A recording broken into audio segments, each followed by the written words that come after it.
Hello everyone. ഒരു കമ്പ്യൂട്ടറിൽ നമ്മൾ എന്തെങ്കിലും ചെയ്യുകയാണെന്നുണ്ടെങ്കിൽ തുടക്കത്തിൽ നമ്മളത് റീഫ്രഷ് ചെയ്യണം. അപ്പോൾ റീഫ്രഷ് എങ്ങനെ ചെയ്യണമെന്ന് ഞാൻ ആദ്യം കാണിച്ചു തരാം.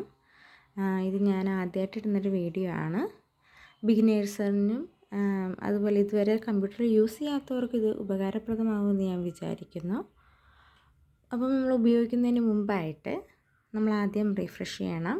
റീഫ്രഷ് ചെയ്യാനായിട്ട് മൗസിൽ 2 ബട്ടണാണ് മെയിനായിട്ടുള്ളത് എന്ന് നമുക്കറിയാമല്ലോ, ലെഫ്റ്റ് ആൻഡ് റൈറ്റ് ബട്ടൺ.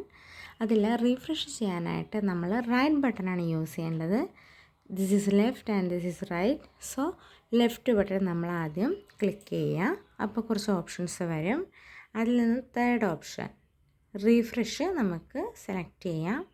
അത് സെലക്ട് ചെയ്തിട്ട് അത് സെലക്ട് ചെയ്യാനായിട്ട് അതിൻ്റെ പൊക്കത്തോട്ട് മൗസ് പോയിൻ്റർ കൊണ്ടുവരിക. അതിനുശേഷം ലെഫ്റ്റ് ബട്ടൺ ഉപയോഗിച്ച് അതിൽ ക്ലിക്ക് ചെയ്യുക. സോ റിഫ്രഷായി. ഇങ്ങനെ നമ്മളൊരു 5 തവണയെങ്കിലും നമ്മളിത് ചെയ്യണം. അന്നേരം നമ്മുടെ പേജ് പൂർണ്ണമായിട്ട് റീഫ്രഷ് ആവും. അത് റീഫ്രഷ് ചെയ്തതിന് ശേഷം നമുക്ക് ഇനി എന്താണ് കമ്പ്യൂട്ടറിൽ ചെയ്യാനുള്ളത് അത് നമുക്ക് ചെയ്യാം.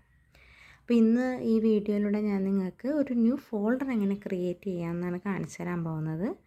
അതിനായിട്ട് നമ്മൾ നേരത്തെ ചെയ്തതുപോലെ തന്നെ റൈറ്റ് ബട്ടൺ ക്ലിക്ക് ചെയ്യുക. അതിൽ ന്യൂ എന്നൊരു ഓപ്ഷൻ നിങ്ങൾക്ക് കാണാൻ പറ്റും. അതെടുക്കുക. അവിടുന്ന് അടുത്ത ഓപ്ഷൻ ഫോൾഡർ, ഫസ്റ്റ് ഓപ്ഷൻ നിങ്ങൾക്ക് കാണാം ഫോൾഡർ.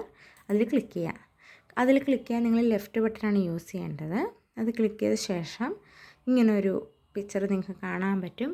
ഒരു ഫോൾഡറിൻ്റെ പിക്ചറും അതിൽ എഴുതിയിട്ടുണ്ടാകും ന്യൂ ഫോൾഡർ 2. നോർമലി എഴുതി വരിക ന്യൂ ഫോൾഡർ എന്ന് മാത്രമാണ്. ഇവിടെ ന്യൂ ഫോൾഡർ 2 എന്ന് എഴുതി വരുന്നത് ഇതുകൊണ്ടാണ്. ഓൾറെഡി ന്യൂ ഫോൾഡർ എന്നൊരു പേരിൽ ഇവിടെ ഈ ഒരു ട്രീയുടെ ഒരു പിക്ചറിൽ നിങ്ങൾക്ക് കാണാൻ പറ്റുന്നില്ലേ, അത് ഓൾറെഡി അതിൻ്റെ പേര് ന്യൂ ഫോൾഡർ എന്ന് തന്നെയാണ്. അപ്പോൾ ഓൾറെഡി ഒരു ന്യൂ ഫോൾഡർ കിടക്കുന്നത് കൊണ്ടാണ് ഇവിടെ ഇപ്പം ആ പേര് എറേസ് ചെയ്യണം. അവിടെ എൻ്റെ പേര് എനിക്ക് ടൈപ്പ് ചെയ്യണം. എൻ്റെ പേരിലൊരു ഫോൾഡർ ക്രിയേറ്റ് ചെയ്യാനാണ് എനിക്കിവിടെ ചെയ്യേണ്ടത്. അപ്പോൾ അതിനു വേണ്ടി സിമ്പിളായിട്ട് ഇവിടുന്ന് ബാക്ക് സ്പേസ് എന്നൊരു ഓപ്ഷൻ നിങ്ങൾക്ക് കാണാൻ പറ്റുന്നുണ്ടോ? ബാക്ക് സ്പേസ് എന്നൊരു ഓപ്ഷൻ നിങ്ങൾക്കിവിടെ കാണാം. ആ ബാക്ക് സ്പേസിൽ ഒന്ന് ക്ലിക്ക് ചെയ്ത് കഴിഞ്ഞാൽ അവിടെ ആ ന്യൂ ഫോൾഡറിൻ്റെ അവിടെ ഉണ്ടായിരുന്ന പേര് അവിടെ നിന്ന് എറേസ് ആകും. ഇനി എനിക്കവിടെ ഏത് പേരാണോ ടൈപ്പ് ചെയ്യേണ്ടത് അത് ടൈപ്പ് ചെയ്യാം. നോക്കൂ, ഞാനിപ്പോൾ എൻ്റെ പേര് അവിടെ ഞാൻ ടൈപ്പ് ചെയ്തു. അതിനുശേഷം സിമ്പിളായിട്ട് എനിക്ക് ഒരു എൻ്റർ കീ ക്ലിക്ക് ചെയ്താൽ ആ പേരവിടെ സേവായി. നോക്കൂ, ഇപ്പോൾ മീനു എന്ന പേരിൽ ആ ഫോൾഡർ അവിടെ ക്രിയേറ്റ് ആയിട്ടുണ്ട്. അതിനുശേഷം ഞാനവിടെ ഡബിൾ ക്ലിക്ക് ചെയ്യുകയാണെങ്കിൽ എനിക്കിത് ഫോൾഡർ ഓപ്പൺ ചെയ്യാൻ പറ്റും. ഞാൻ സിമ്പിളി ഡബിൾ ക്ലിക്ക് ചെയ്ത് ഓപ്പൺ ചെയ്യാം. ഇല്ലെങ്കിൽ ഇപ്പോൾ ഓൾറെഡി അതിനൊരു സെലക്ഷൻ ഉള്ളത് കൊണ്ട് ഒന്നുകൂടി ഒരു എൻ്റർ ബട്ടൺ ക്ലിക്ക് ചെയ്യുകയാണെങ്കിലും അത് ഓപ്പണായി വരും. നോക്കൂ, ഇപ്പോൾ ഈ സ്ക്രീനിൽ മീനു എന്ന പേരുള്ള ഫോൾഡറാണ് ഓപ്പണായി വന്നിരിക്കുന്നത്. ഇനി നമ്മൾ ചെയ്യുന്ന ഏത് വർക്കുകളും ഡോക്യുമെൻ്റ് ആയാലും പിക്ചർ ആയാലും വീഡിയോസ് ആയാലും എന്തും നമുക്ക് ഈ ഒരു ഫോൾഡറിൽ സേവ് ചെയ്യാൻ സാധിക്കും. ഓക്കെ, ഇത് ക്ലോസ് ചെയ്യണമെങ്കിൽ ഈ ഒരു ക്ലോസ് ബട്ടൺ, ഈ ഒരു റെഡ് സെലക്ഷനിൽ വരുന്ന ആ ക്ലോസ് ബട്ടൺ നിങ്ങൾ ക്ലിക്ക് ചെയ്താൽ മതി. നമ്മൾ നോർമലി യൂസ് ചെയ്യുന്നത് ലെഫ്റ്റ് ബട്ടനാണ്. സെലക്ട് ചെയ്യാൻ, ഡ്രാഗ് ചെയ്യാൻ, ഡ്രോപ്പ് ചെയ്യാനൊക്കെ യൂസ് ചെയ്യുന്നത് ലെഫ്റ്റ് ബട്ടനാണ്.